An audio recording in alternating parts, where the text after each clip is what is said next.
USA Ultimate presents the 2015 Ultimate National Championships. Welcome to Frisco, Texas for the third straight year. Dr. Pink Field is the setting for today's Women's Championship. Boston Brute Squad getting set to battle the number 3 seed, Seattle Riot.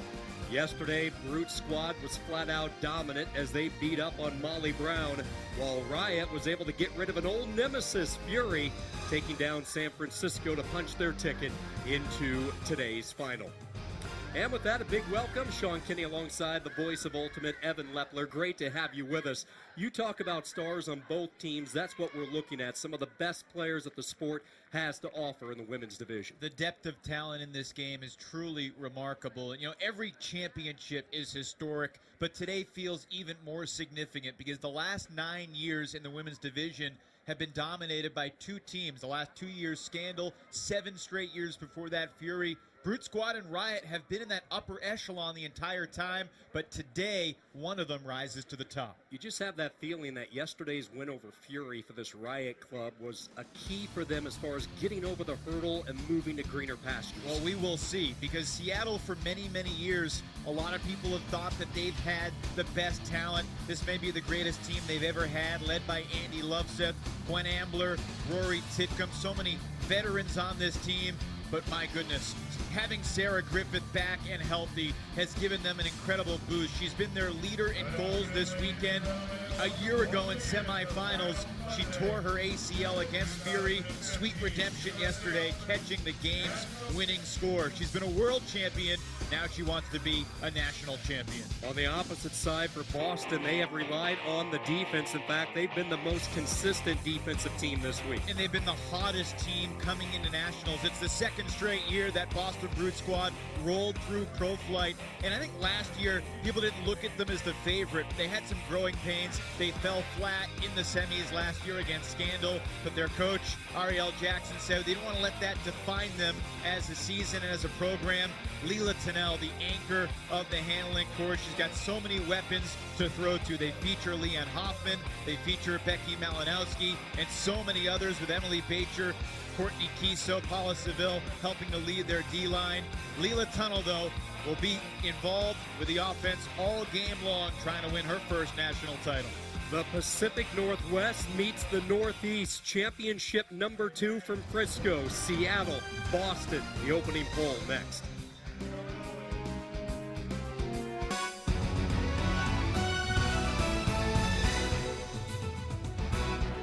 The 2015 USA Ultimate National Championships are presented by Discraft Ultrastar, the official disc of USA Ultimate. Ask your retailer for Discraft Ultrastar. The Women's Sports Foundation, ensuring equality and leadership opportunities for girls and women through sports. And the Girls Ultimate Movement, a strategic initiative designed to increase girls' participation in the sport of ultimate.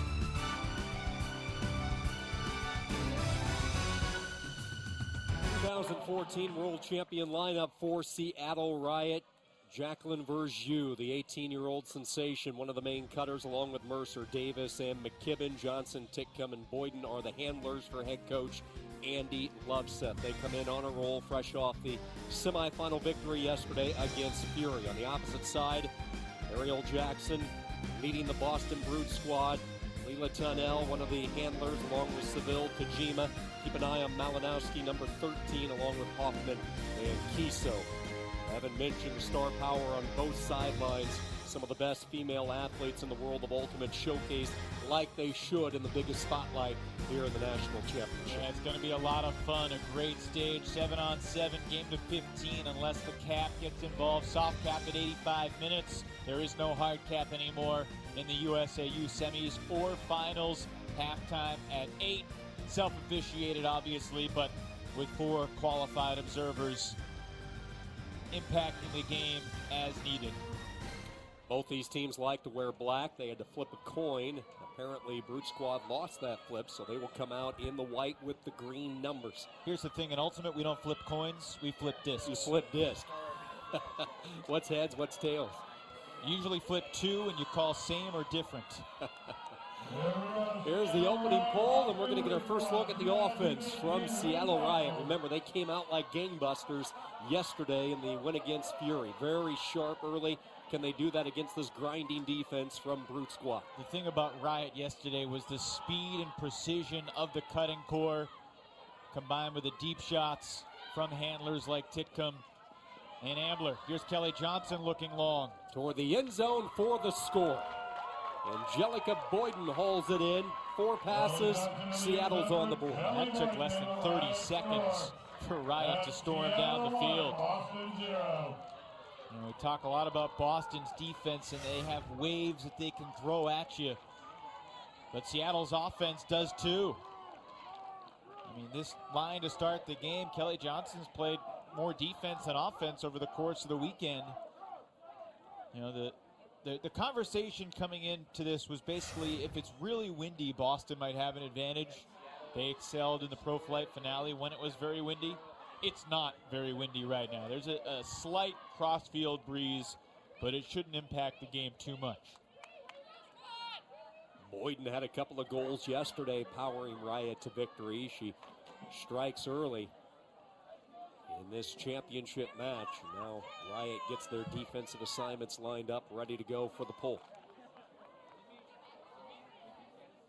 It'll be Rory Titcomb with the pull for Seattle, and we'll get our first look at Brute Squad and what they can do with the disc. And this is basically the Riot offensive line from yesterday with Titcomb and Ambler, Dominique Fontenette, Serge Griffith, Khalees Cardenas, Hannah Kawhi. Griffith is on Leanne Hoffman. That's a great matchup. Here's an easy interception by Titcomb as she jumped in the lane. Nobody there as Malinowski makes an early mistake, and now Riot a chance for an early break opportunity. 7 yards away from the end zone. They'll reset it to Titcomb. Titcomb looking for the backhand, dashes it forward for the strike. Dominique Fontenette. And a 2-0 start for Seattle.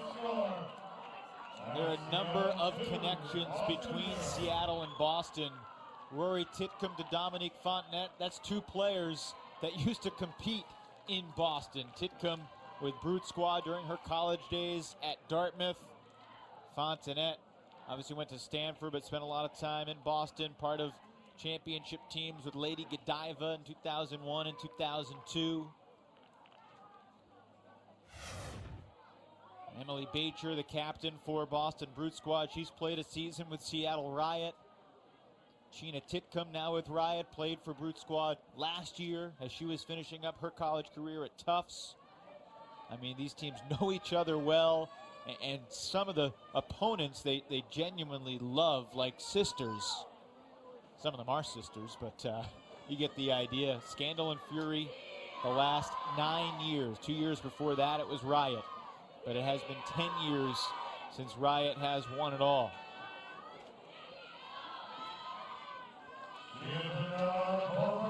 There's only, I believe, 1 player on Riot who was on the team the last time they won a title. And that was Shannon O'Malley, who's not even in her 30s yet. But she's injured, broke her arm at regionals. And she's on the sideline wondering if this is the year where she's a spectator and can celebrate. Saw a scary moment there as Tunnell had to go low just to make the initial catch, and now a huck downfield. They're looking for Leanne Hoffman. Hoffman jumps up, makes the 2-handed grab in some traffic. Nicely done by the 24-year-old Hoffman, and Boston is on the board as she throws a strike to the end zone. Paula Seville with the score, and Brute Squad's on the board. It's been a breakout season for Leanne Hoffman. Malinowski just gives the star a chance to make a play. And Hoffman, her coach, Ari Jackson, says she's the most humble superstar he's ever seen. I mean, very unassuming. She doesn't want to necessarily have a huge role, but her skill dictates that she must. Not the prettiest throw Becky Malinowski's ever had, but it worked out. And a big opportunity for Boston to get on the board. So Brute Squad is on the board. We're happy to welcome in a special guest. You saw that last graphic. Scandal, the 2-time defending champs here in the women's side, Alex Guesquier, who orchestrated those Scandal squads the past couple of seasons, also was part of Revolver's national championship and world title run in 2012. he joins us. Coach, great to have you up here in the booth. Thanks, guys. It's great to be here. You enjoying yourself here in Frisco this week? Yeah, we had a great time. I mean, we would have liked that quarterfinal to go a little differently, but the team played fantastically, and we really enjoyed the challenge. I mean, Dutchie, there's no one whose opinion about Ultimate I respect more. Heading into this game, what did you see as the key factors? What did you think would decide it? You know both these teams so well. Right. The games that these two teams have played against each other so far this season really have been dominated by defense. Brute Squad.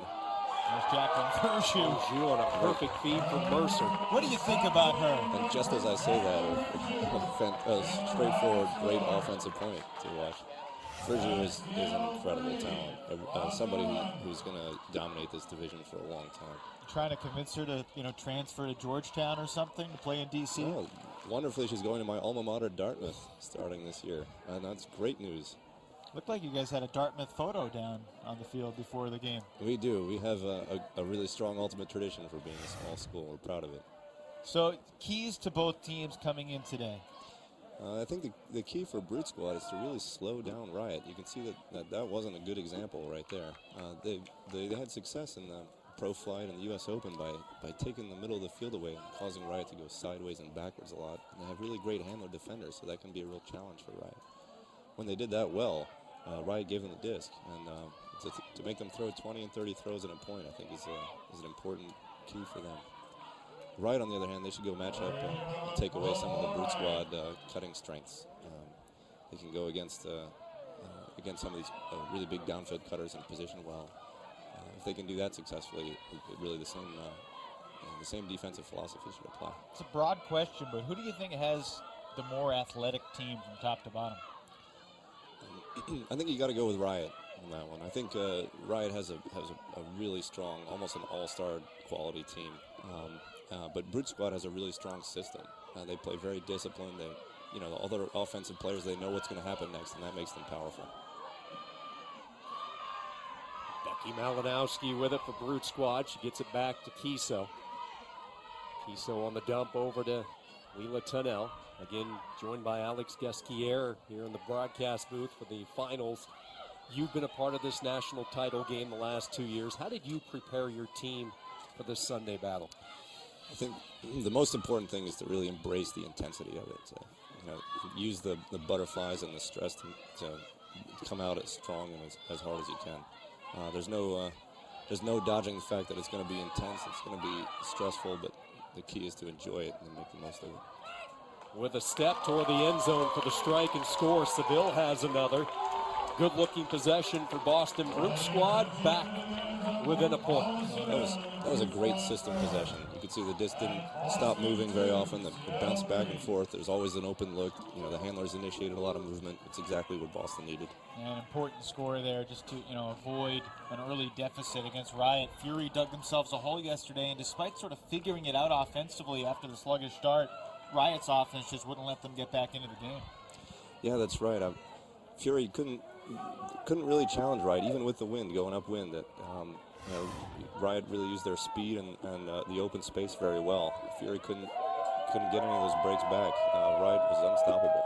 We should mention that there's one player, I believe, in this game today for Riot that is going for her third straight title. The only player on the field that's trying to win 3 in a row, that's Lauren Sadler. She's wonderful. She's my favorite player out here today. She's a great defender, a fantastic one-on-one handler defender, and then turns into a really effective downfield cutter, too. She's got a lot of talent. We saw that yesterday, a couple big plays early and then late in the game for Seattle Riot.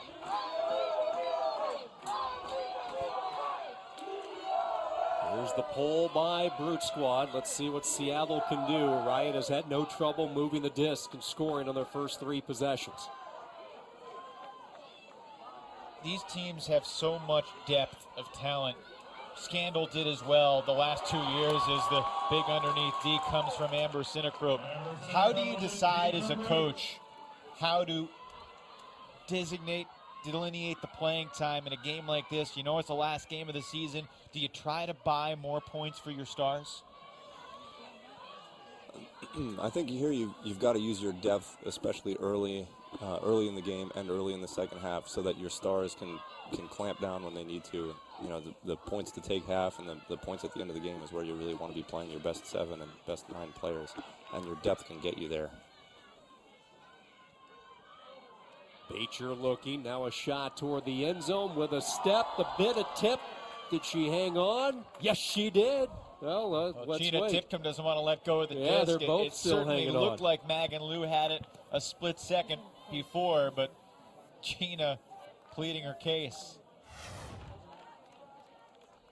Now, Megan Liu, so successful for many years with CLX in the mixed division, joining Brute Squad. A tie goes to the offense in the rule book. What do you see, Dutchie? Yeah, I see that as that should stay with the offense. It's a great play by the defender, but you know, it looks like Jima caught it at the same time, and that should count as a goal.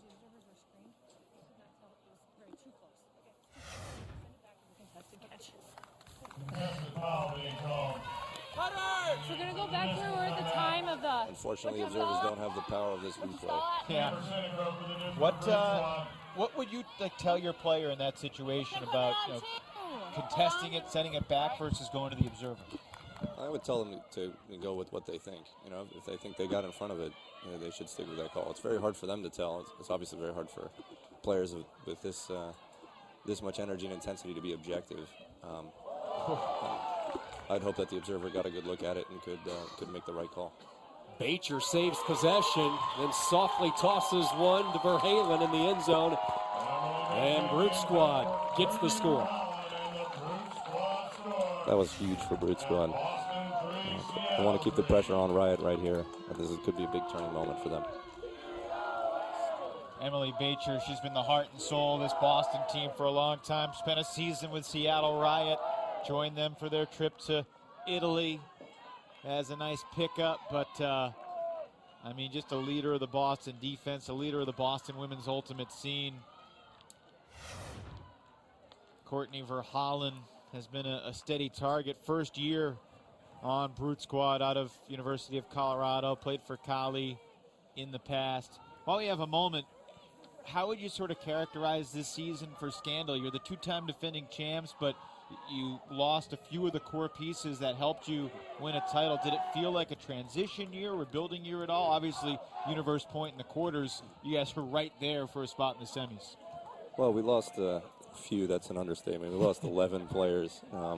3 players who I think are first team all club and a lot of really big components. But you lose that many players, and that opens up holes for new players to step into. And a lot of people did a great job filling new roles, growing into them, and then and really embracing the challenge of having a new team with a new offense and seeing where it could go. And the best thing about the team this year by far was the fact they never gave up or never stopped believing that they could do it. It was really inspiring to play in the game at quarterfinals, see what they could do. It's a nice symbiotic relationship between you and your players, because I talk to your players and I know how inspired they are by you. I talk to you and just tell what they mean to you and how they continue to surprise you every day. It's wonderful to coach players who put in the energy and the love that the Scandal teams have done. Nice coach right there by Cami Groom.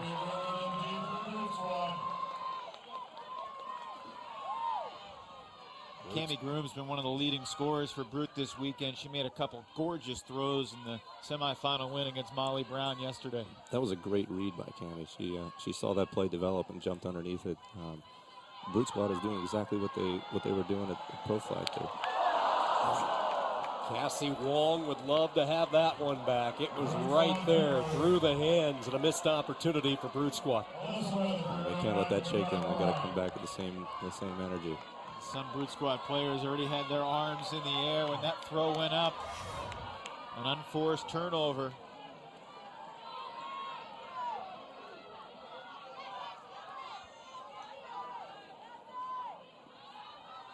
And Riot misfiring on back-to-back plays here. A couple of turnovers, and Brute Squad again.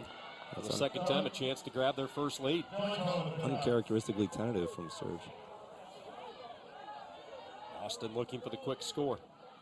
Ludford searching, still looking, trying to get that dump off, and a diving save made by Sinecro. Now a hammer toss toward the back of the end zone, too far. They were looking for Wong again. And the Riot defense shuts the door. Dominique Fontenette deserves some credit for her very active mark, really preventing Brute Squad from taking an easy shot at the end zone. Yeah, she definitely caused some panic from the thrower there and made her get a little too aggressive.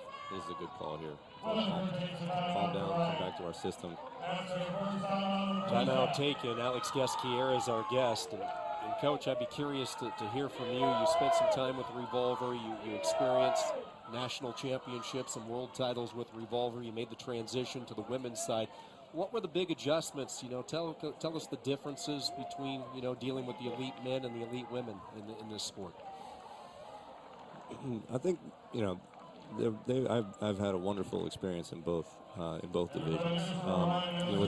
With the men as a coach, you have maybe a little bit more options with how to coach for intensity. With women, you temper some of your intensity a little bit, but I think it's really important with women's teams to impart as much energy and as much belief to those teams as possible. So in moments like this, when the pressure's on, the wind's picking up a little, there's been a couple of breaks that they stay confident and powerful, and they embrace these times. You've been coaching women for the last couple of years, but you get to go back to the men's side for WUGC, the World Ultimate Guts Championship 2016 in London. Congratulations, named coach of the men's team. I know you've coached U.S. teams before. You've done it. Probably wasn't a huge shock. You feel you're as qualified as anybody. I agree. But what was it like to learn that you got the nod this time around? Oh, it's a huge honor. I'm really excited to coach the quality of players that are going to be on the U.S. team. Those kinds of talented and athletic players that really make coaches look good. What's the process from now until next June? The U.S. national team will hold tryouts in January and February. We'll put together some practices. Looking for Kawhi, but the throw sails wide. Just outside. A mini camp around the college nationals, and then we'll be at Worlds June 18th. The key for the U.S. team is to come together with all these incredible talents as quickly as possible, to gel as a team, to really develop an identity in the short amount of time that we have together and become very powerful.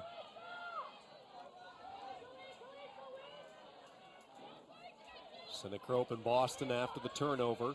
3-3 early stages first half. Last time you coached Team USA, you really had a lot of help from Matty Sang. He's not going to be by your side this time. He has got a head job himself. Here's a deep shot.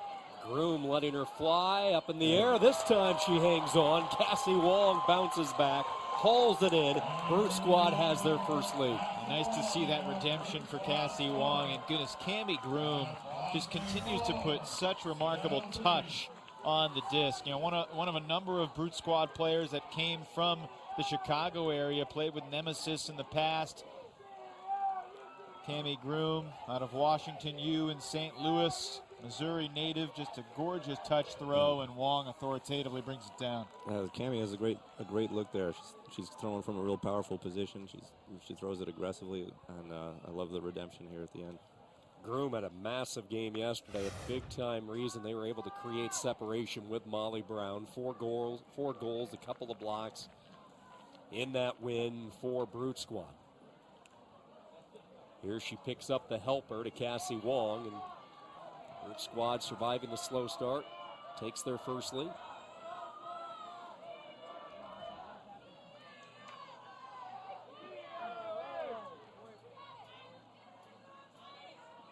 What's it going to take for Revolver to pull it out today? Revolver's going to have to be very patient. The Seattle defensive strength, especially when they play Revolver, is to be very unpredictable, very junky. Revolver has to patiently look for the deep options when they're there, but be happy to reset it and throw it around a lot if they're not. If Sakai can panic Revolver or make them do things that are unexpected.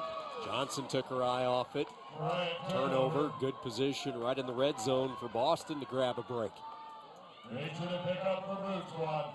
And Bacher on the start here. Glorious opportunity for Boston Brute Squad to get the break in this first half. Backhand touch and the catch for the score. Chelsea Murphy holds it in, her sixth goal of the tournament. The Amherst, Massachusetts native in their second season with Brute Squad, and Boston takes advantage of the mistake. Boston's good enough that they can win the game without Seattle making unforced errors. Just a simple centering pass here to Vegas, and Kelly Johnson just had it go right through her hands. That's a big break for Boston. Seattle got off to the great start, but now 4 in a row for Brute. Seattle's looking a little rattled right now. It looks like their confidence is shaking. That's very uncharacteristic right there. They could really use a clean score here to get their momentum back, to build their intensity again. And when you're coaching a team that has rattled a foe, you don't want to let up. No, I know if you're absolutely Ari not. Jackson right now, you're focused on getting another break here. Yeah, you keep coming with the strongest lines you can. You want to ride this. You want to ride this as long as possible. You keep. Don't allow any easy outs. Right, they want to relieve the pressure with 1 or 2 throw points. If you keep making them grind, you're gonna keep building on this pressure. Hopefully, you can get a couple of other cheap breaks. Before we let you go, I want to ask you your opinion on what's probably been the biggest conversation topic at Nationals this week, and that's the format of the tournament. In the women's division, the top seeds all stormed through, but in mixed and in men's, it wasn't quite that stable. Do you think that there needs to be a change for next year? Yeah, I think they'd be very wise to look at changing the format a little bit more, make the Thursday games more meaningful. With the women's division, there's a lot more parity than there used to be, but it's still stacked at the top. The men's division, with any team being able to beat any other at a given time, they've quickly learned that spending energy on Thursday may not be their best move. I think it would be great to change that.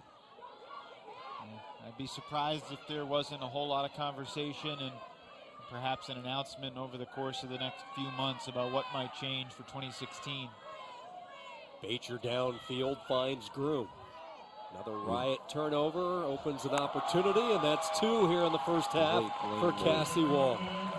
When all's said and done, we had the number 1 seed in the mixed division, and now the number 1 seed in the women's division, and the number 1 seed in the men's division later. It could be a clean sweep for the top seeds coming in. Certainly, as Brute Squad's looking strong like this, that offensive flow was perfect. It was a really strong scoring cut, too, in the lane against a really great defender. If they're playing like that, it's going to be hard to stop them.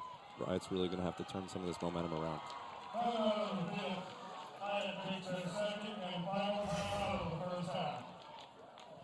Riot utilizing their second and final timeout. Alex, let's put you inside that Riot huddle right now. What do you tell your team after the strong initial start? Some trouble brewing here. How do you try to get the train back on the tracks? I think you've got to forget about it. You can't play with an eye on the past. You've got to look at this point and the next 30 seconds that are coming right here is the biggest 30 seconds of the season, and then play that way the whole rest of the game. And I think, Sarah Surge Griffiths telling us after the game yesterday, we asked her, what are you most looking forward to tomorrow? And the answer is really simple. I get to play another game with my team. And that's kind of the mentality that most of these players take. And, Andy Loveseth just reminding them to enjoy this moment, enjoy this point.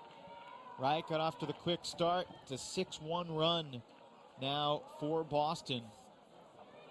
Turning things around in a hurry, and Riot just needs to enjoy themselves.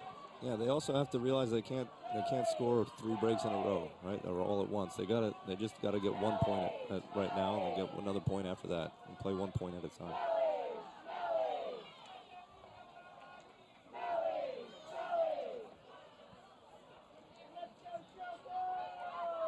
And they certainly roll out with a really strong line. Of course, every Riot line that comes out is really strong. Looks like they've got that most of their core offense in here. A desperately needed point they need. Rory Titcomb, Hannah Kawhi, Serge Griffith, Alyssa Weatherford, Paige Soper, Khalees Cardenas, and Shira Stern. The offensive line for Riot.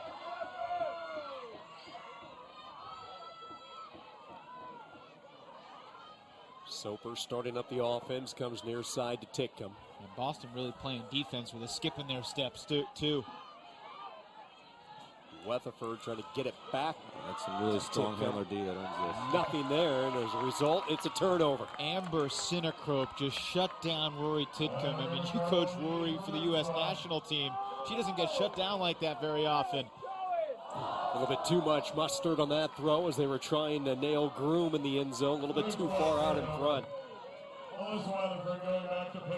little less zip. Brute Squad is doing a great job right now with two things. The first is jamming up the middle of the field. Riot doesn't have any good looks to their cutters. And the second is them clamping down on handlers when they're looking for the reset. It's earning them lots of easy turnovers.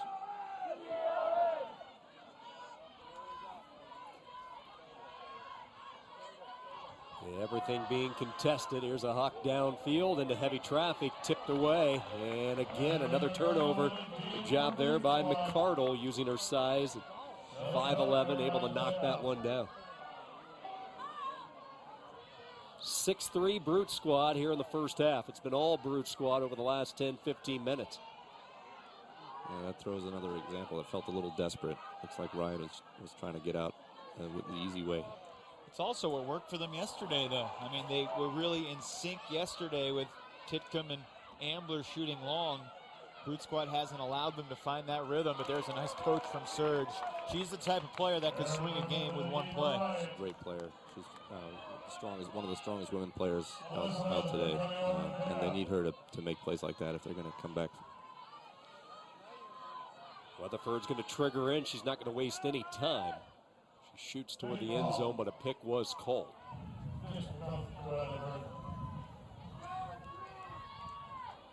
Riot has been stuck on 3 for quite some time. It's something positive to build on here. Down 3 to Brute Squad. Oh, up ahead. Look at the layout there by Titcomb to save. Good grab there, and that's what you come to expect from Rory Titcomb. Now a hammer toss over the top. A lot of traffic, and it's knocked away. Riot's getting away from their system. I think they should play a little smaller. Yeah. Move it a little more quickly. Use their handlers to initiate flow. That felt like, a 3-point throw, like you're trying to get all of it back at once.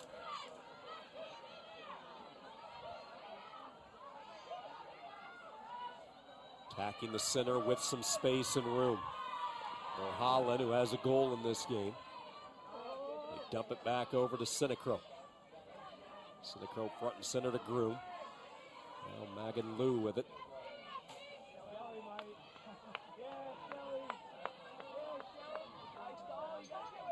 Shelly Cohen spots a cutting Sinecro. Sinecro puts on the brakes, lets a backhand fly. A lot of jerseys batted around and knocked down as bodies go crumbling down. A call made. Question is, do we also have a call in the end zone? It doesn't look like it, but there was certainly some contact as Alana Schwam got knocked over.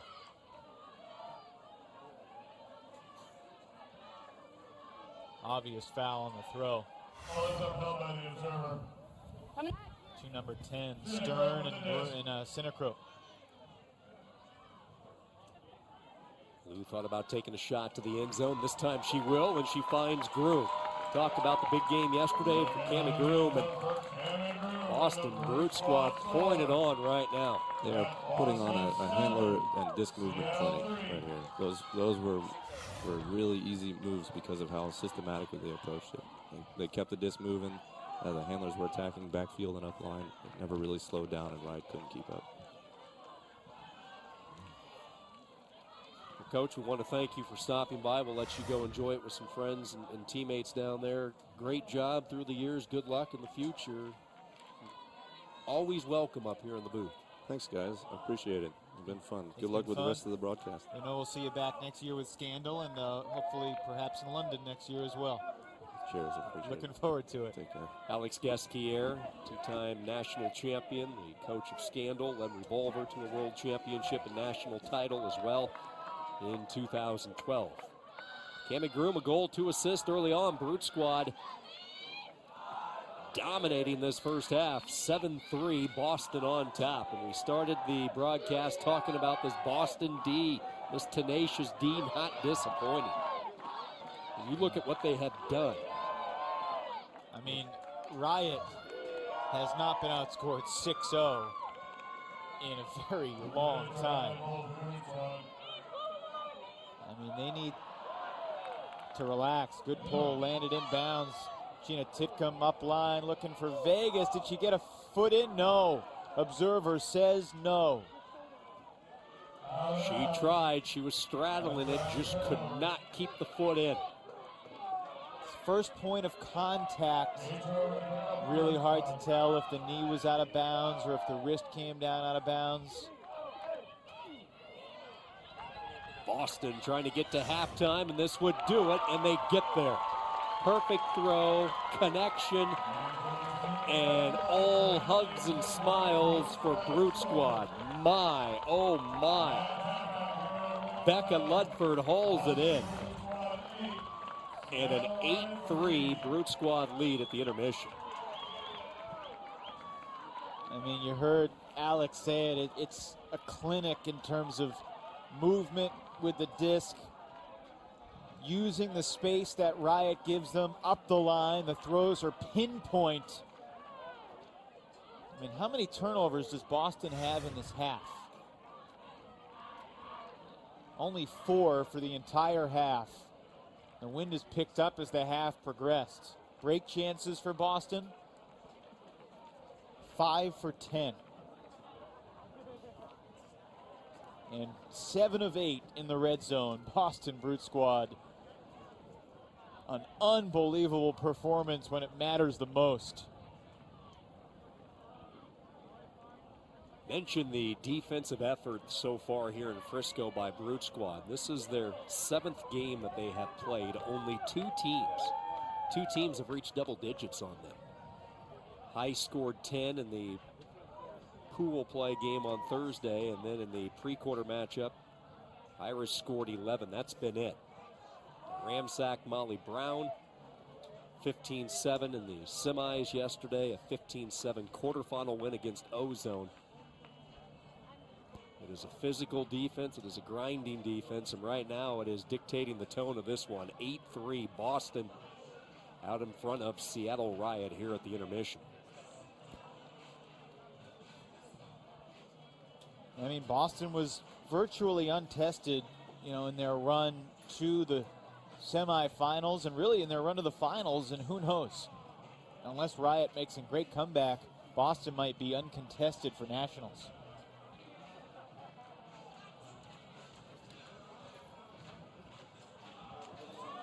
Andy Loveseth, head coach with Seattle Riot, now joins us. Coach, not the first half you were hoping for. What adjustments, what messages do you deliver right now to your team? Oh, we deliver the message that this game is not over and that we're going to fight to the end.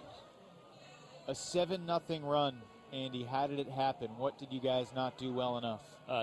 Throwing and catching, giving them some short fields. I think, we made it really hard on ourselves and really easy for them.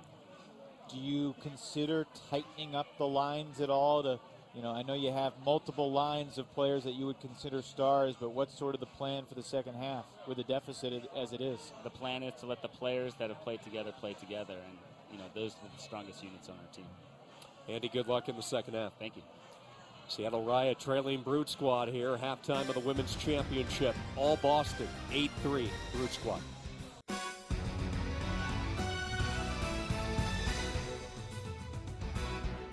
The 2015 USA Ultimate National Championships are presented by Discraft Ultrastar, the official disc of USA Ultimate. Ask your retailer for Discraft Ultrastar. The Women's Sports Foundation, ensuring equality and leadership opportunities for girls and women through sports. And the Girls Ultimate Movement, a strategic initiative designed to increase girls' participation in the sport of ultimate.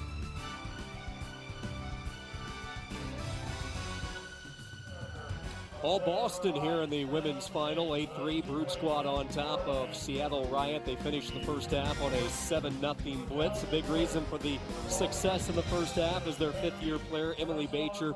She joins us, one of the captains for Brute Squad. And wow, what a first half, Emily. You guys have to be feeling pretty good right now. What was the message? What did you talk about here at the intermission? So actually we haven't huddled yet during the intermission, but what we're going to talk about is just not letting up. It's been a big theme for us this year, is not letting our foot off the gas. We don't like to let teams back into it once we get ahead. So we're just going to have to keep on grinding and don't let up. Emily, 2 years in a row, Brute Squad has been the hottest team in the country coming into nationals. Last year, you sliced through the competition into the quarters, had a little trouble, then stumbled in the semis. How did that adversity make you change your plan heading into the game against Molly B yesterday? I don't think we changed our plan. We didn't focus as much on that one game last season as that any team in this tournament could beat us if we don't bring our game 100% of the time. So we like to focus on consistency and just have the focus and the energy 100%. I know you guys have gone on runs against good teams, but did you ever imagine you'd run off 6 breaks in a row against Seattle Riot? Oh, sure. I mean, our D, once it gets hot, that's what we like to do, is we like to stay on the field. What would it mean to you and to this team to score 7 more points before Riot gets 12 more? I mean, that'd be huge. That's what we're looking for. That's what the season was for. Emily, good luck in the second half. Thanks, guys.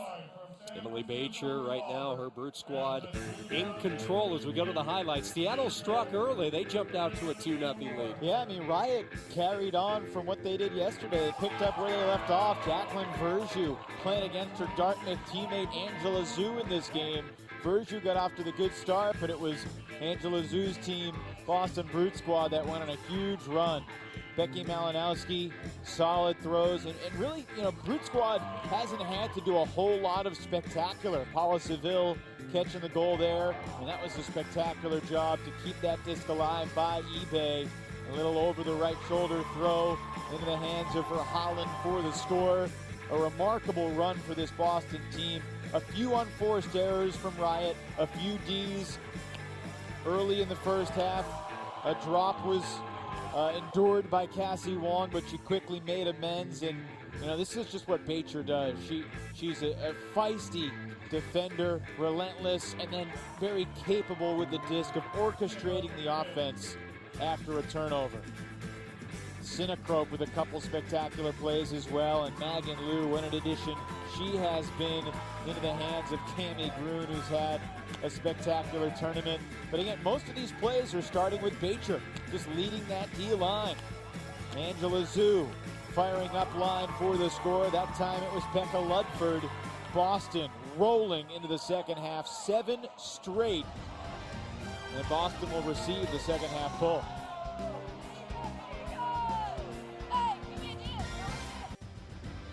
A 7-0 run by Boston. Brute squad in control here at the half. A lot of offense. Seville and Wong each with a couple of goals. Bacher and Groom, a pair of helpers apiece. Not a lot of offense, which is surprising for Seattle.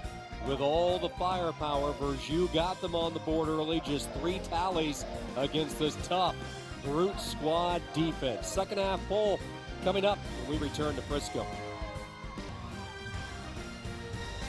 Seattle with some work to do here in the second half, plus they have the pull, so Brute squad a chance to even add more to the already comfortable cushion. A 7-0 run to finish the first half. Brute squad to get the disc to begin half number 2. Well, if there's one team that has the talent to come back in this game, it's probably Riot. But the question I have, do they have the mental edge? Do they still have that fire that they had at the start of the game? And for Boston, you know, their offensive line is very rested. And we'll see Leela Tennell, who's had a pretty quiet first half because it's been mostly D points. But Tennell, you know, Paideia product, her older brother Dylan, great player for a long time, was here playing with Atlanta Bucket this weekend. Now lives in Amherst, and there's so many Amherst regional high school products on this Brute squad team. And a great haven for youth ultimate. Much like Seattle is in the Pacific Northwest, it's Amherst setting the standard in the Northeast. Seattle with the poaching defense trying to take some shots. They throw over the top of it to Hoffman.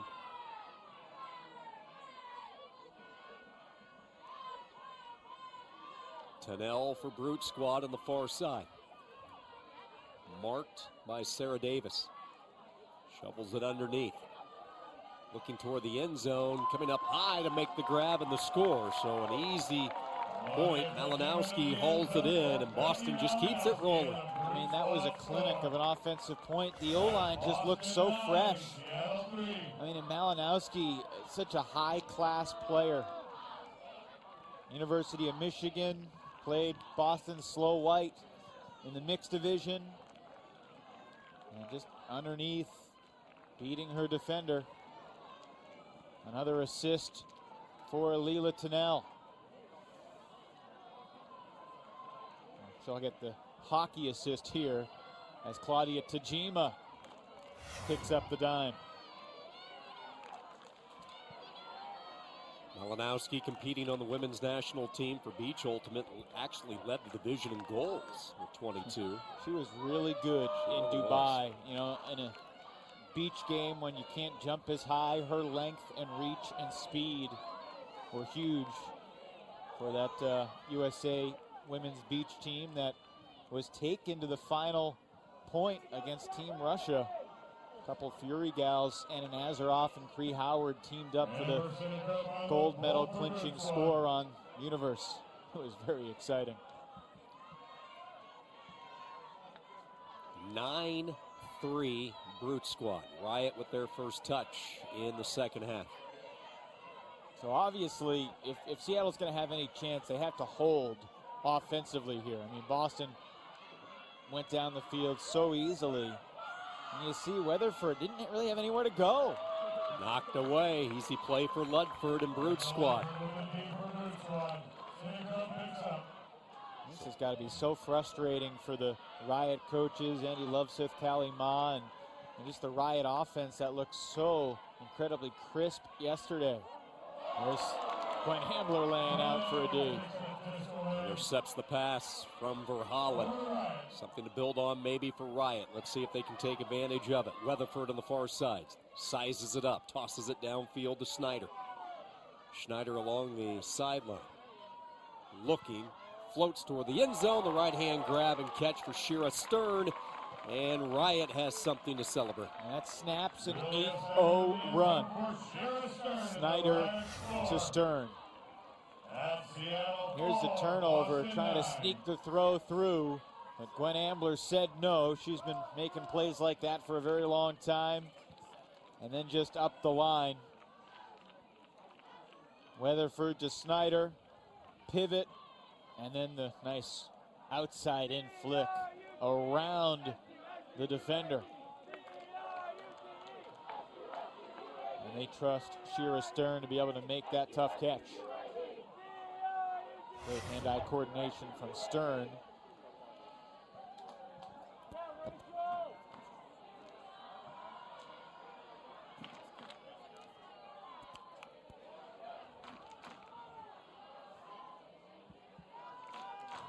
So a 9-4 Brute Squad lead early in the second half.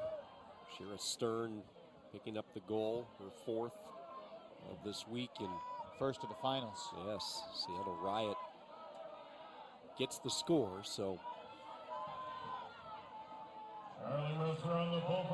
Mercer will have the pull for Riot.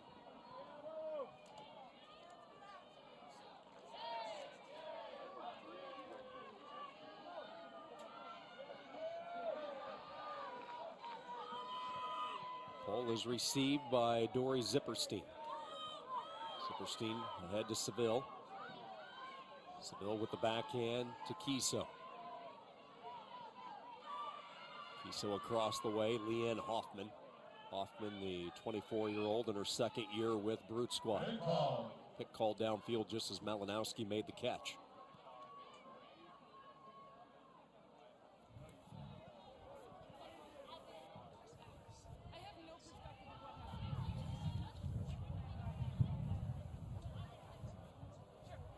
Okay. 9-4, Brute Squad on top. Okay, that sounds good. Were you this close? Were you? This is how. Everyone good? All right. When defense is ready, let her know and she'll tap the ground.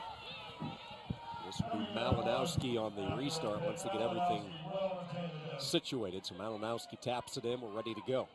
Looking to dump it off. Look at the work defensively by Kelly Johnson, denying that dump. Excellent job by Johnson. Yeah, they can't let that easy throw up the field. So, great defense, and all of a sudden Bitterman was wide open. Seville to the center. Malinowski does not waste any time. Turns, pivots, fires to Kiso. Kiso slows it up. Pushes it back to Tunnell. Tunnell faked the forehand, and there's the takeaway.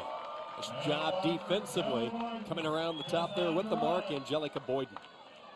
Kelly Boyden, a huge block on the mark of Leila Tunnell.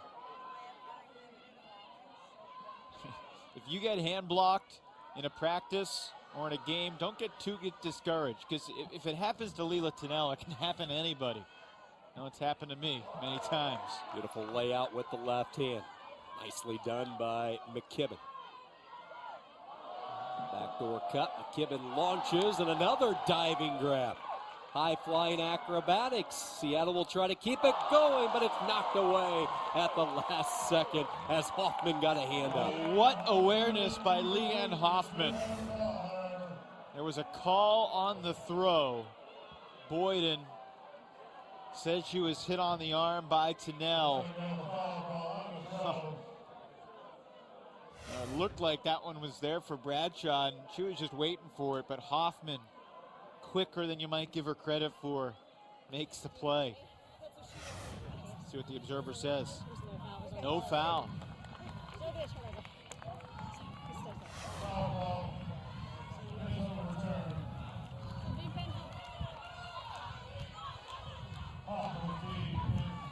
Tap it in. Five. So Seattle hasn't had too many break chances. That's one that goes by the wayside.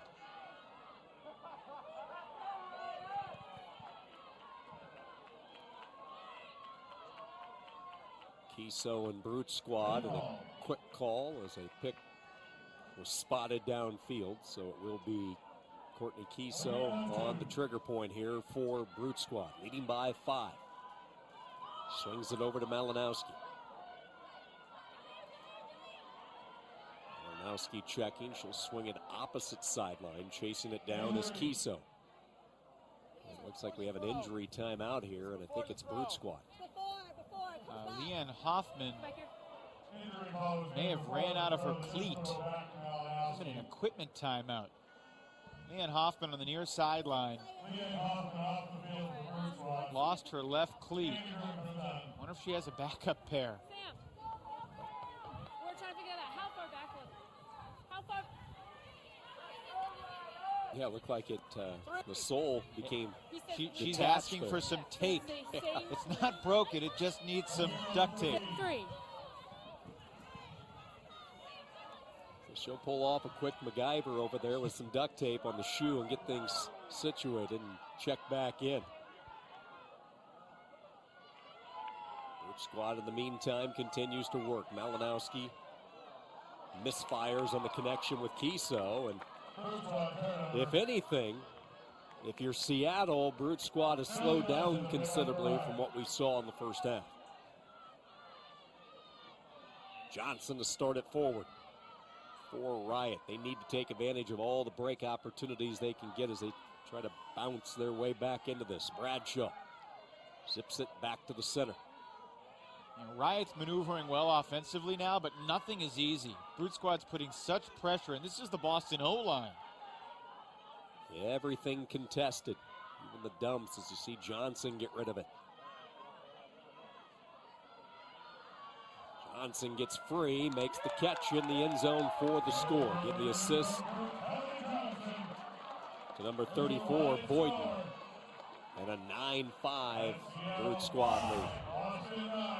Well, Johnson is an unbelievable athlete. A CrossFit master, and just a nice little stutter step cut before breaking away, accelerating into the end zone. And, she's a gal that can play with some swagger. I mean, she's very confident in her ability, confident in her teammates. And, from talking to her Wednesday night on the eve of Nationals, I mean, it's hard to put into words what a national title would mean to her. She relocated to Seattle basically to play for Riot. Her and her husband Luke were in Chicago. She played for Nemesis for a bunch of years. Has been a perennial participant at Nationals, but went to let go with Riot last year after making the team, won the world title, and now, all she has wanted all year long is a national championship, and she has trained relentlessly. every single day.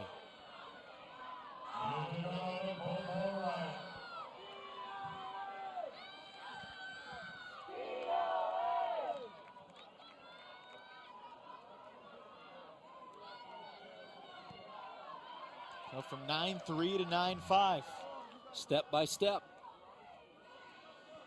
Patient approach. Brute Squad not wanting to allow Riot to get too close here as they go to work. Opportunity for Verjou, and she came up just short.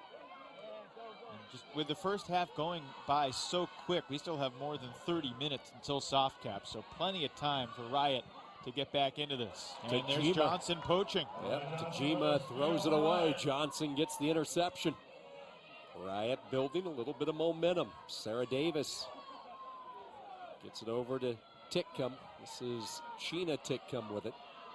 Sheena surveys, gets it to Johnson in the center. Johnson with a lot of different options here. Waits for some cuts, throws, and scores. Sadler holds it in. And Riot inches a little bit closer. And if you're a Brute Squad right now, I mean, the seeds of doubt have to be creeping in just a little bit. You know, if Riot can go on one 3-0 run, what's to say they can't go on another and make it a 6-0 run? We saw Brute Squad roll off 8 in a row. And for the first time today, Seattle able to get into a little rhythm, taking their time around the goal line, and Kelly Johnson, the D and the assist. And that's to Lauren Sadler, who's looking for her 3rd straight championship, a member of Scandal the past 2 seasons.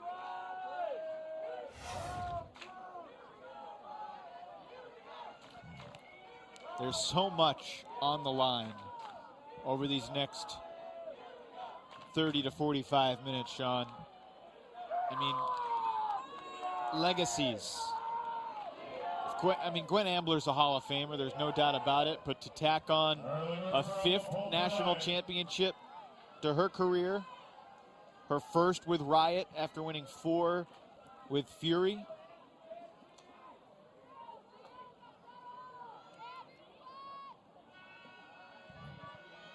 Mercer with the pull for Riot.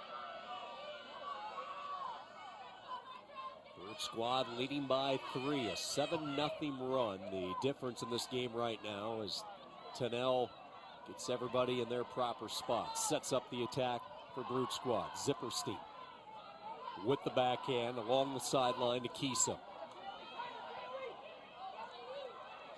Kiso patiently back to Tennell. The mark coming from Boyden.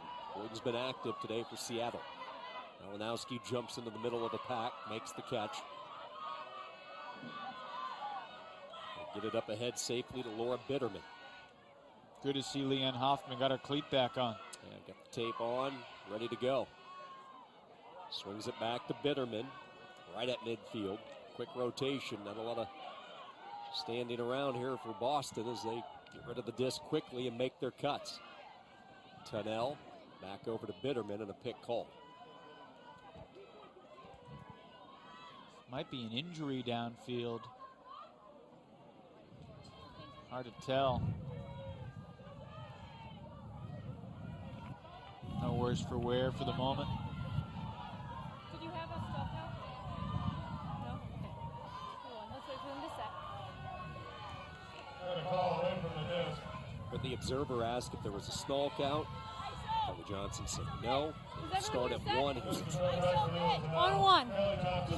Tennell with the trigger for Brute Squad, leading by 3.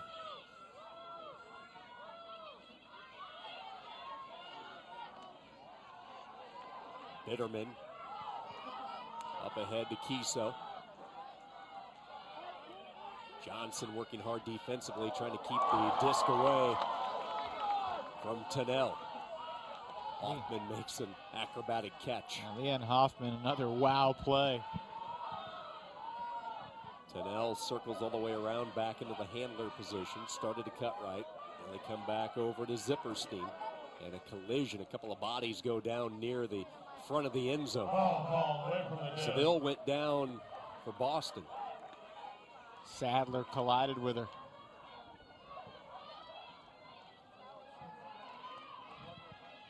Well, players up, smiling, ready to go. Foul stops the action. Zipperstein toward the end zone. Nobody there. Had a couple of options. She had both Seville and Hoffman in the vicinity. And another chance for Seattle Riot.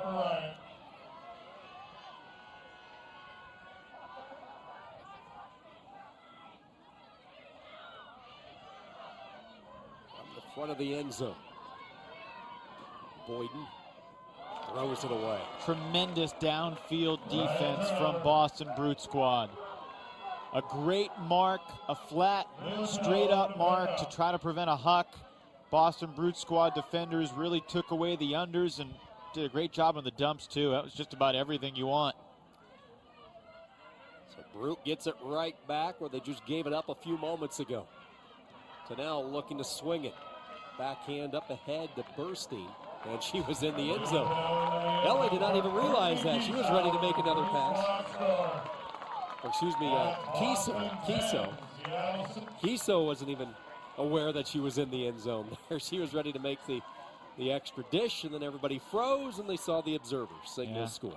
So Boston snaps the 3-0 run.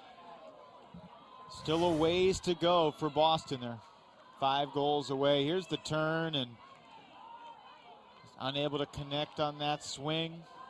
Brute made it tough. And Tennell, the orchestrator. Seville back to Tennell. Breaks the mark low. And whether she realized it or not, Kiso now in her 3rd year with Brute Squad with the goal. University of Wisconsin product, Courtney Kiso on the Callahan. In Madison, played for Heist and played for Nemesis. Now with Brute. Now on some teams, she might have 40 goals in a weekend. I mean, she could be a cutter that gets the disc every time in the end zone, but she's not the only one who could do that on this team, and they play as part of the system. They stay fresh. Brute Squad now 9 for 12 in the red zone in this game. They'd given it up, but they were able to get it back, and they take advantage. They score. Brute Squad up by 4 now. Riot goes back to work with Shira Stern.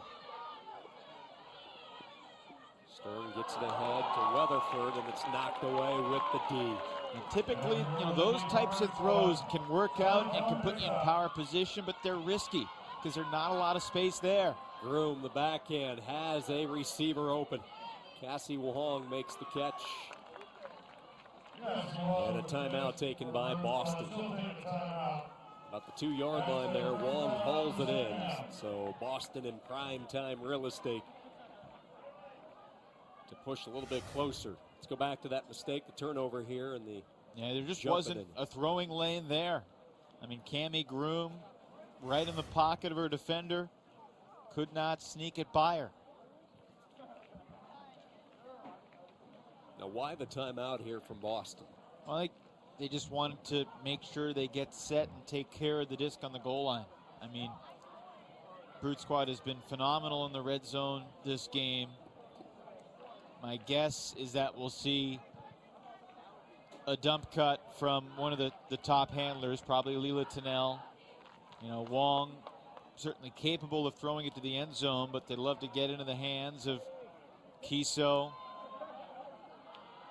or Groom. Mention the defense, just dominant here in Frisco. A couple of 7-point scores. They held Atlanta to 7. They held Molly Brown to 7.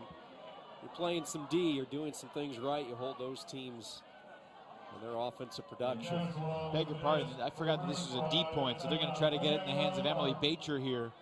But a little zone look from Riot out of the timeout, mixing it up. Certainly Boston didn't plan for it. They do get it to Bacher, though. Bacher cornered along the sideline. Get some space and angles. They're going to reset it, refocus it over to Cassie Wong. Wong all the way across the way as they work it left to right. Now into the end zone. Wong had it tipped away at the last second. Let's see if there's a call. Coming over was Fontenette. They're call? I'm sorry, is there a call? Wait, is there a call?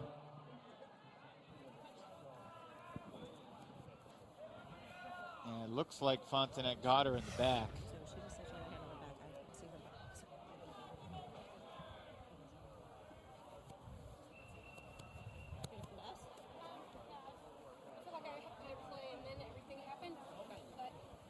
Anything you think you would have? I think that she pushed me. Okay, so you would like to come to us or keep it Falcons first? Okay. Is there there's no foul? Wow. Please wait, please wait, please. Didn't we hear the observers say that there was a hand in the back? We'll be right at this.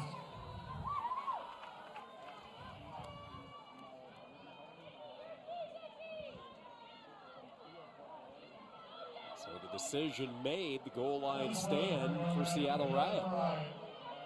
Seattle needed a break. They got one. Now they need to turn it into an offensive hold. This is a Riot 0 point, trailing by 4. Second half of the national title game. Can't dilly-dally much longer. Ambler with that count getting high knows she must uncork it. And Khalees Cardenas was so important yesterday. Yes, she Fury was. couldn't cover her. Haven't really mentioned her a lot today, though. Cardenas circles around the handler. They get it up ahead safely to Fontenette. Now Fontenette's going to take a shot. Cardenas in the area, Weatherford as well. And it's the third person in the party jumping in. Cammie Groom with the interception. Physical play. Hannah Kawhi kind of took out Courtney Verholland. Now the other direction, looking for Cassie Wong again. She's got it. After the early drop, Wong has caught everything in sight for Brute Squad.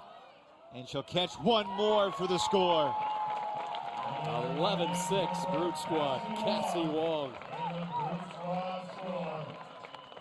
At Boston 11, Seattle 6. 27-year-old cutter, but a rookie on Brute. Out of Brown University, played for New York Bent in the past. And sometimes it just doesn't lie. Emily Bacher. Looks like Jay Drescher launching the game-winning shot in the mixed title game. It's gorgeous, powerful, outside-in backhand. And like so many cutters, I mean, how many times has Bo Kittredge caught a deep shot near the goal line and then dumped it to a handler and then gotten open in the end zone? That was Cassie Wong this point. Cammie Groom picks up yet another assist.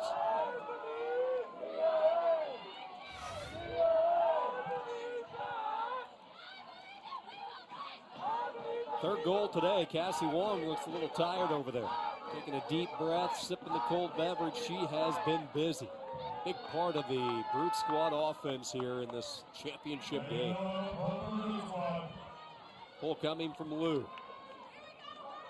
5-point advantage once again for Boston. If you joined us late, Seattle went up 2-0 and 3-1. And then Boston scored 7 straight to take half. And then held on the first 0 point of the second half. It was an 8-0 run altogether for Boston, spanning the two halves. Riot scored 3 straight to transform a 9-3 gap into 9-6, which Boston has promptly answered with 2 in a row. Schneider toward the pylon, jumping and lunging ahead, making the catch is Verjus. Denied the end zone, but they won't be here. Lob it over the top for the score. Great catch by Verjus, that set it up. And then the score coming from Rachel Bradshaw. There's the young phenom, Evan. Yeah, with Becca Ludford right on her tail. Verjus, the freshman in college, playing in the national title game. She's had such a strong season, starting at the U.S. Open, where she had the layout D on Universe Point in the semis against Traffic, to help send Riot into the finals back in Cincinnati in July. The youngest player that Riot has ever had on the team. Not the first 18-year-old, but the youngest 18-year-old. Shannon O'Malley was on the team 10 years ago as an 18-year-old when Riot won its last championship. 05 and 04 championships for Riot. Boston Lady Godiva last one in 02. And obviously Boston has had an illustrious history in women's ultimate, winning 4 in a row from 95 to 98. Lady Godiva also winning 2000. So basically Lady Godiva won 6 and 7 years from 95 to 02 before the Fury Riot reign began. Fury won in 03, Riot the next 2, Fury the next 7.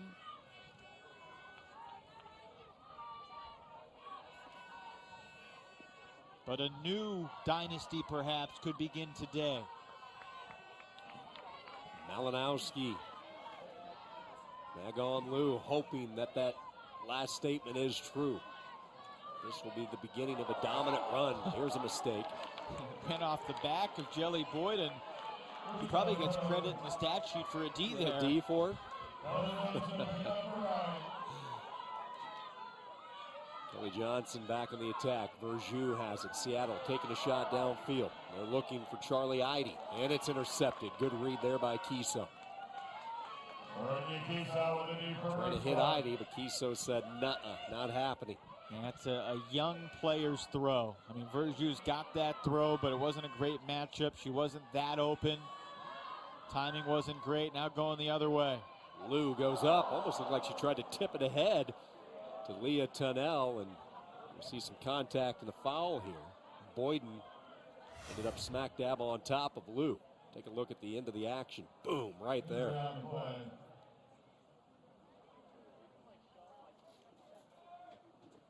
Giving up some size, and the smaller player, Liu, paid the price.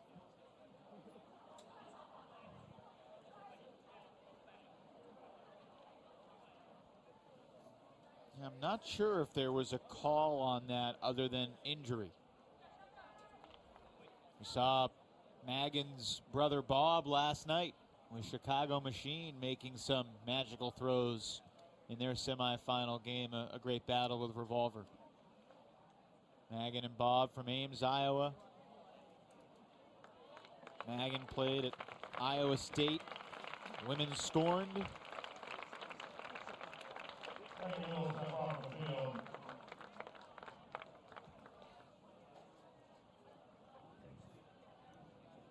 And now she's explaining why she thought it was a foul, so there clearly was a call. Yeah, quite frankly, I don't think she had time to say anything. She was still stunned, from taking the contact. And All right, so there's a foul call. Look at the observer, so let's listen in.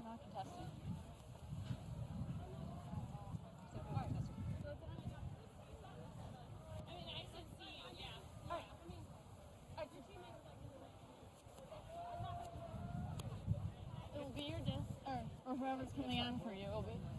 Riot, are you going to want to sub anyone? All right. So Liu will exit stage right. She'll get her bearings, a big hug from Sarah Davis, making sure she's all right. Spirit of the game with Ultimate. Amber Sinecrope replacing Liu, and she'll have the disc. Doesn't look like Riot took a sub. They have that option.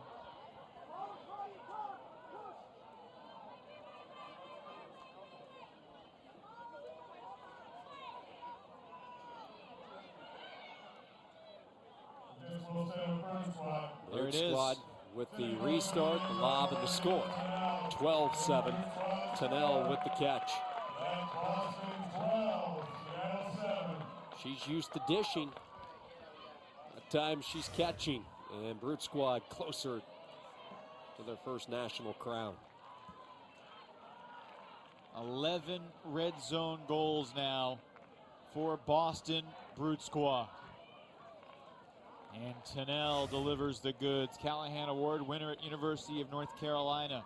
a product of the Paideia program in Atlanta, and now living in Amherst, where she's a farmer at Brookfield Farm. She's an assistant coach of the Amherst boys varsity team.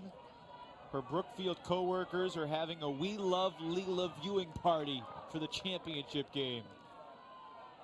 And she'll probably bring a gold medal back home. Boston 3 scores away from that.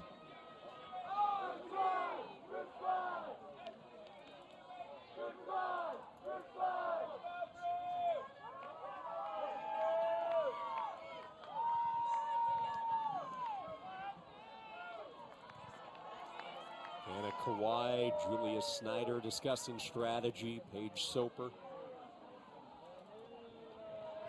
Bruce Cardenas all looking on, along with Shira Stern, trying to get something figured out, along with the veteran Gwen Ambler. They know their backs are against the wall big time here. 12-7, Bird Squad in control.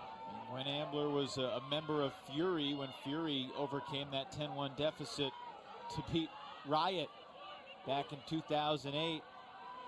And down by 5 at 12-7 in the second half. A substantial gap to overcome, especially when Emily Bacher and her defenders continue to dominate this game. Bacher gets the D for Boston. With the disc, looking for the dump, and it's knocked out of her hand. I believe a call coming here. Soper knew it. On one. Bacher to start it up again for the second time as they get the engines going. Brute Squad sensing it. Nice diving catch. Keep possession by Cammie Groom. That was a really tough catch by Groom. And Bacher just taking charge. She wants the disc in her hands, and she shows what she can do with it. We had Shelly Cohen join us in the booth during the U.S. Open final. Remember that? Another UNC product. First year up in Boston. She played for Wild Card in the mixed division. She played for Phoenix in the women's division.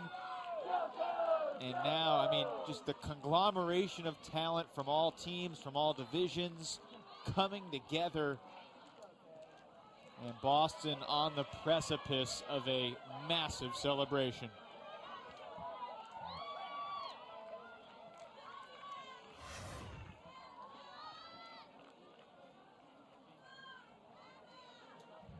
Brute Squad now 8 for 13 on break chances. Riot, on the other hand, is 3 for 6. Cohen, the sure-handed 22-year-old from Chapel Hill.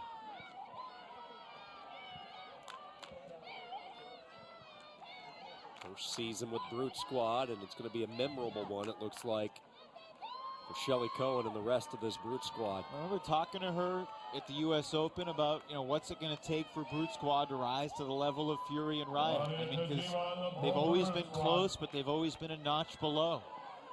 And clearly they've put in just an unbelievable amount of work. I was talking to Ariel Jackson, the head coach, this past week, about the different offensive strategies they've implemented, tweaking their resets to find better attacking angles, and defensively just building their depth, building their energy, and teamwork defensively. That's been the thing. It hasn't just been one or two miraculous defensive plays by stars. It's been great team defense that has forced Riot to take the tough choice rather than the easy one. There has not been an easy one most of the game for Seattle Riot.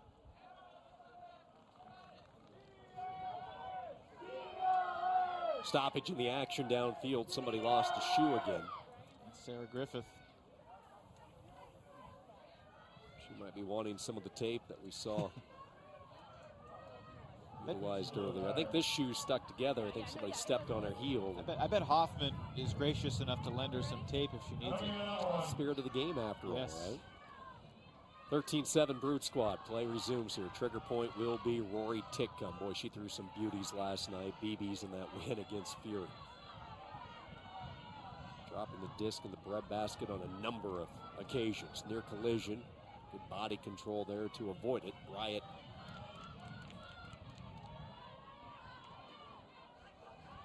close to that goal line. Here's a low throw in. You talk about BBs right on cue as they hit Soper in the front of the end zone. Nicely done for Seattle. A little bit of velocity. She saw an opportunity, and boy, did she zip it through traffic.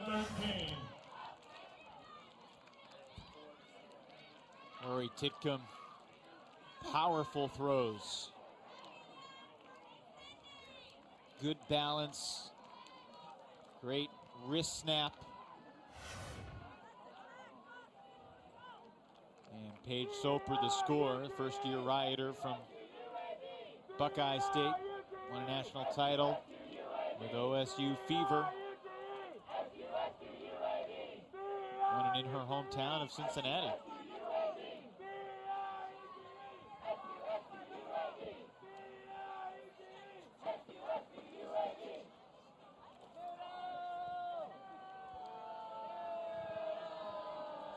Some of the Brute Squad members ready. They know they are getting closer and closer. Hoffman and Seville. I know you play at one point at a time, but I guarantee you a lot of the white jerseys out there right now fast forwarding a little bit, thinking the excitement building. Well, you're feeling good if you're Boston. You were a little nervous when Seattle got back within 3 at 9-6, but now you've stretched the lead. Back to 5, back to 6 really. You're receiving down by 5, and you're pretty calm, I think. As calm as you can be when you're 2 scores away from a national title. Leanne Hoffman dishes it back. Sarah Cook with it. Cook gets it to Nell, and play is going to stop here for a foul. I want to remind you, coming up I just need to know a little bit later today, it's the men's championship. Revolver from San Francisco. Seattle Sockeye, that's coming up later today on ESPN3. The championship, the third and final crown to be passed out in Frisco as we officially wrap up the 2015 club circuit and the Triple Crown Tour. This is Paula Seville, and Seville, not sure what happened there. There's a little bit of contact with Sadler. Everybody looking around for the call here.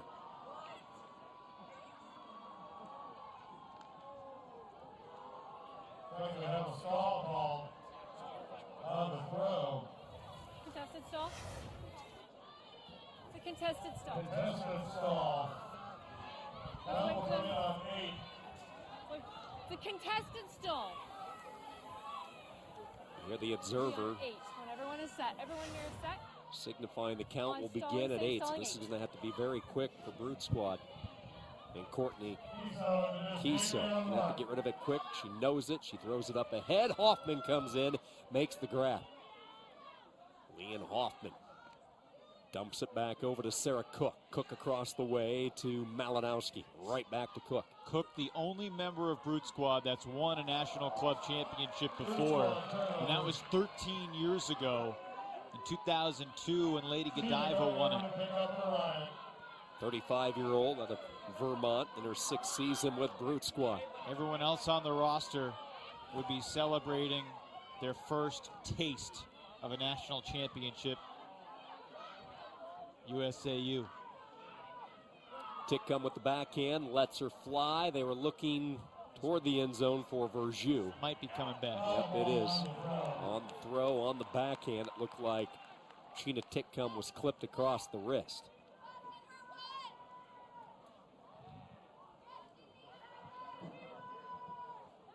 Tennell, we believe, the guilty party here as the two begin their negotiations, their discussions.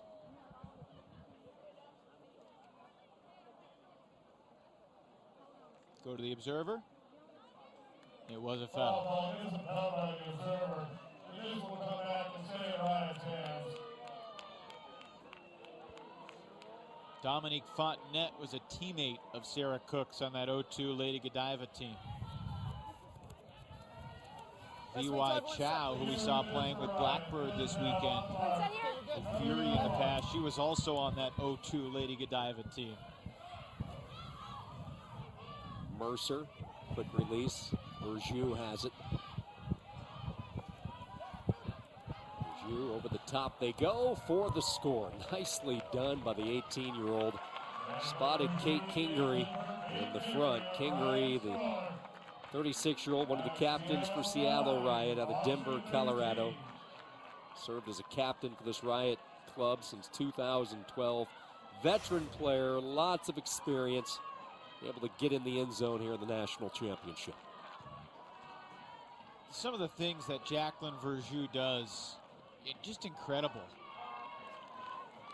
Exchanged emails with one of the great women's ultimate players of her generation, Miranda Roth, now Miranda Knowles. I mean, people have compared the two, and I asked, you know, Miranda if she's seen Jacqueline play. She said, I've seen her play, and, you know, she's probably, you know, similar to me, but version 2.0. And, you know, she started playing 8 years younger than Miranda Roth did. She's a good bit taller. Her throws are much more developed as an 18-year-old than mine were early in college. Her height gives her the reach that Miranda would have loved to have. I mean, she's polishing up her athleticism and her decision-making, but she's been, you know, playing and beating the boys for a long time. You know, some of the best players in the history of women's ultimate are looking at Verjou as one of the heir apparents. But she might not taste the greatest glory this year. Still possible, though. Riot needs a break. That's how the comeback could begin. Bitterman thought about going back to Hoffman with it. Instead, they settle with Tajima, and a pick is called downfield, which will stop the action. 13-9, Brute Squad with the lead here in the finals.